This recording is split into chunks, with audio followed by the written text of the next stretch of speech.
Hi everyone, Dom here from Panasonic Europe, and in this quick video we're going to talk a little bit about why it seems that after you select certain cooking programs on your bread maker that the bread maker doesn't do anything.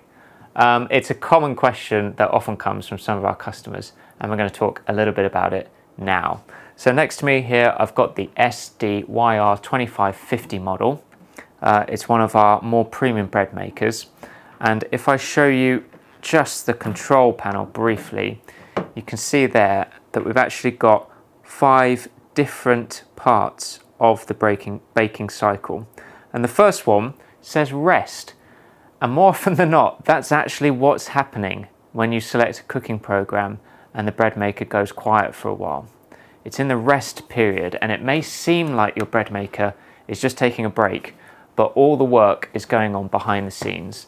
The rest period is really important because what it does is it brings all the ingredients that you've put in your bread maker together, and it brings them all to an ambient temperature, so they're all the same temperature.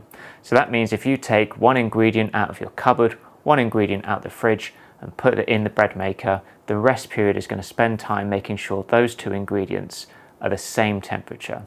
And once they are, then it's going to begin the rest of the baking process. So it's a really important part of the baking cycle. Don't worry if that's what you're seeing when you're selecting certain cooking modes. It's all part of the process. I hope that helped. Thanks so much for watching, and we'll see you in the next video.